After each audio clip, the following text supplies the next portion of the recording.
I have come here to chew bubblegum and kick ass. And I'm all out of bubblegum.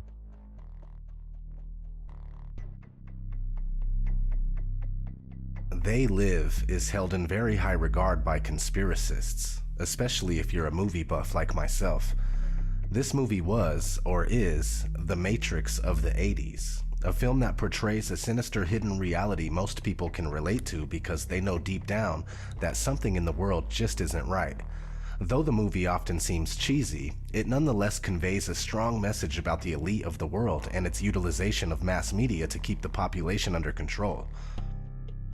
The star of the movie, Roddy Piper, was noted on Twitter saying, "They Live is a documentary." This was roughly 2 years before he died in 2015.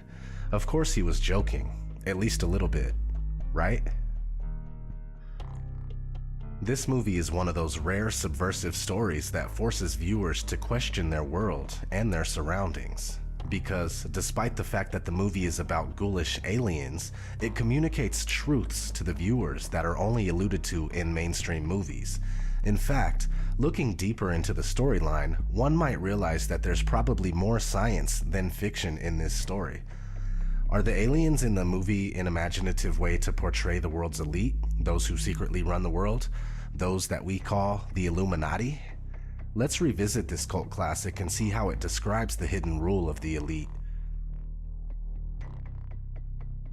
Right from the beginning, as we see Nada walking around Los Angeles with his backpack, the movie sets a particular mood. Something is not quite right. There is a sense of impending doom in the air. Poverty is rampant, helicopters fly all around the city, and street preachers speak of soulless beings that rule the world. They have taken the hearts and minds of our leaders. They have recruited the rich and the powerful, and they have blinded us to the truth. And our human spirit is corrupted. Why do we worship greed? Because outside the limit of our sight, feeding off us, perched on top of us from birth to death, are our owners. Our owners, they have us, they control us, they are our masters. Wake up, they're all about you, all around you. Is the preacher's description of the masters applicable to the Illuminati? As we follow Nada's aimless drifting across the city, the camera often focuses on people gazing blankly at television screens, mindlessly absorbing the feeble messages it communicates. Regular Joes appear to truly enjoy their television shows, until an obscure organization hacks the airwaves to broadcast subversive messages about the hidden rulers of the world. Natural looking, easy to apply nails, pre-colored in 7 luscious hues. Just... Our impulses are being redirected.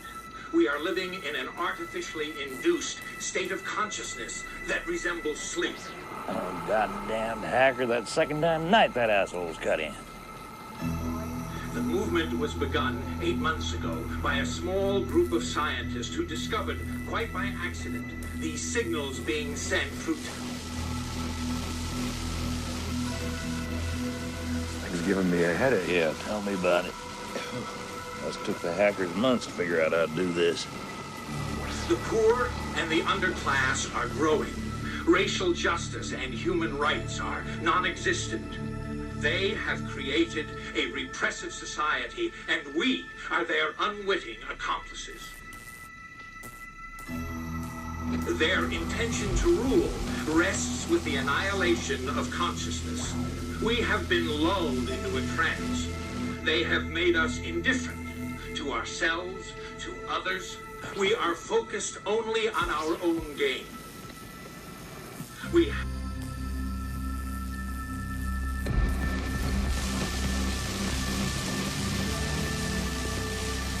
Please understand, they are safe as long as they are not discovered. That is their primary method of survival. Keep us asleep, keep us selfish, keep us sedated.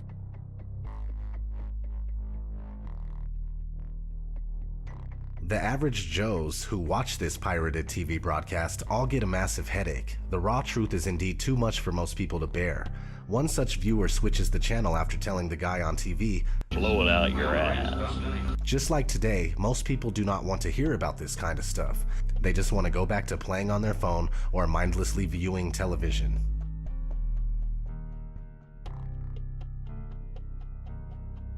Nada realizes that the street preacher and the man on television are connected through a local church.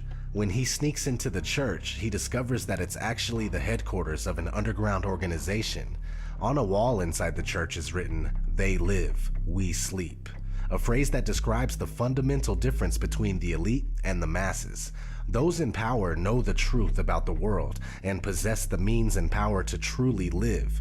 The rest of the population is sedated, dumbed down, and manipulated into a zombie-like state in order for it to be easily manageable.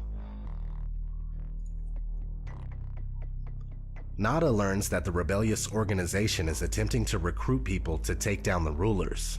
However, a few days later, Nada sees just what happens to those who plot against those in power. Helicopters, bulldozers, and police in full riot gear raid the place, destroy everything, and arrest the members of the underground organization. That is how the elite respond to contrary views. After witnessing the violent police shakedown, Nada begins to realize that something is wrong in America. The guy who believed in working hard and following the rules is starting to believe that something is completely out of place here. Determined to learn more, Nada re-enters the church and finds a few interesting things. First, "They live, we sleep" has been painted over. They don't want that message to be known. More importantly, Nada discovers a box full of sunglasses. While the sunglasses appear on the surface to be worthless, they actually provide Nada with the greatest gift of all, the truth.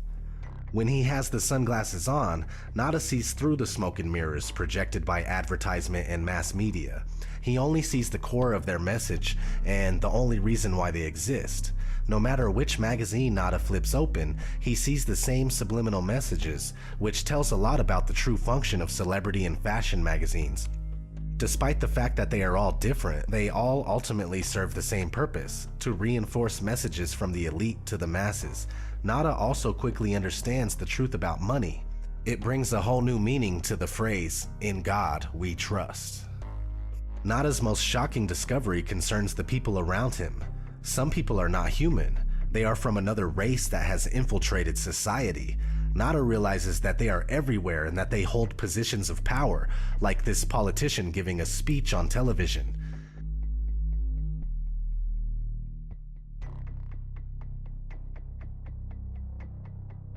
When the aliens realize that Nada can see through their disguise, they immediately alert the authorities, saying, "I've got one that can see." Being able to see is obviously frowned upon by the aliens. They do not like to be exposed. Nada quickly becomes a social outcast and aliens start closing in on him. I don't like this one bit. Nada and everyone in the city are constantly monitored by flying surveillance cameras that are oddly similar to the new unmanned drones that are currently appearing around the world. Flying surveillance cameras were considered science fiction in 1988. They are now a reality. The concept of truth-seeing sunglasses is an interesting way to illustrate the importance of knowledge in one's worldview. Two people can be looking at the exact same thing, yet perceive two very different realities depending on the level of information and awareness possessed by each person. Nada's sunglasses can therefore represent one's knowledge of the truth, which allows a clear perception of reality. Upon learning the appalling truth about the world, Nada feels the need to share this vital information with his friend, Frank. Nada, however, quickly realizes that some people do not want to hear about the truth. In fact, many actually get angry and offended at the simple mention of something that alludes to it. When Nada asks Frank to put the sunglasses on so he can see what he sees, Frank firmly refuses and calls him a crazy mother. Nada replies with another classic line. Either put on these glasses or start eating that trash can. Followed by one of the longest one-on-one fight scenes I have ever seen in my life. A scene that is dragged out for so long that it becomes utterly absurd and even comical. While the scene maybe appears ridiculous, it says something about the difficulty of making regular average people wake up from their blissful ignorance. Frank finally sees the truth. All it took was Nada to beat the crap out of him, sticking the sunglasses on his face against his will and forcing him to look around. Yes, convincing other people of the truth can be a hard task. The two bros are then invited to a secret meeting of the underground organization that is attempting to rid the Earth of aliens. During the meeting, Nada and Frank are given truth-seeing contact lenses. The sunglasses gave truth-seers a nasty headache, especially when they are taken off. When first exposed to the truth, adapting to the new reality can indeed be difficult and even painful. However, after a while, it becomes a seamless part of a person, a little like wearing contact lenses. Nada and Frank also learn that humans are being recruited by the aliens in exchange for wealth and power. As the leader of the underground organization says, Most of us just sell out right away. it is rather easy to make a correlation between the movie and the actual politicians and celebrities we've seen in the past who readily sell their soul to the Illuminati in exchange for wealth, power, and celebrity status. However, the meeting doesn't last long as the police barge in and start shooting everyone in there. They are designated as a terrorist organization by the elite. Nada and Frank manage to escape and accidentally find themselves behind enemy lines in the aliens' underground base. While exploring the alien base, Nada and Frank stumble upon a party thrown by the aliens for human collaborators to thank them for their partnership. Although humans will never be considered equals to the aliens, those who sell out to them get monetary benefits, much like those who are not part of today's elite who nevertheless sell out to push the elite's New World Order agenda. Our projections show that by the year 2025, not only America, but the entire planet will be under the protection and the dominion of this power alliance. The gains have been substantial, both for ourselves and for you, the human power elite.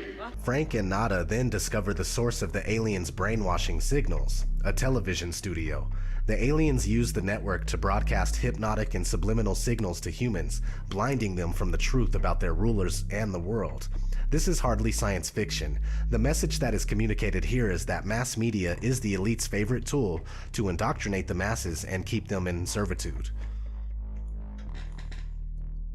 Nada realizes that the only way to save humanity from the grips of the aliens is to go to the roof of the TV station's building to take down the emitter of the subliminal messages, disguised as a satellite dish. Indeed, without an elite-controlled mass media, indoctrinating the masses will be a lot more difficult, so Nada and Frank start shooting their way towards the roof. Not an easy task.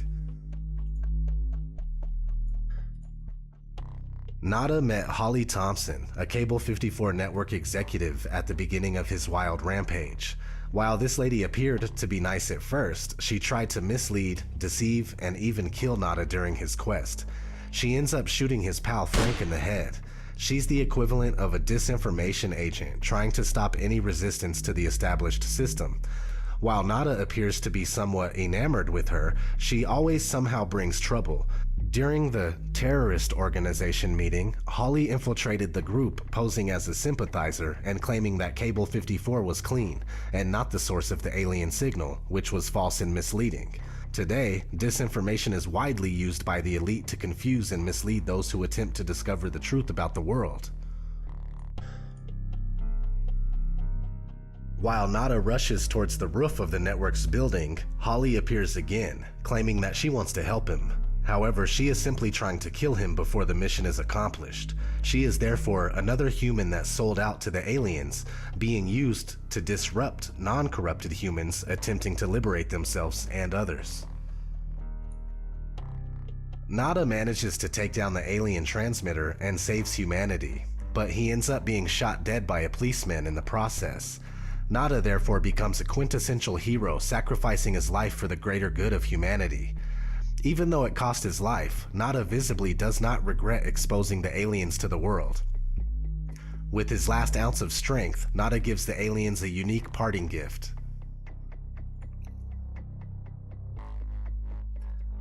Once the aliens' satellite dish is down, the masses are able to see the world as it is. The aliens' ugly faces are exposed to the world. TV viewers all over now realize that those giving the daily news were also those who controlled them.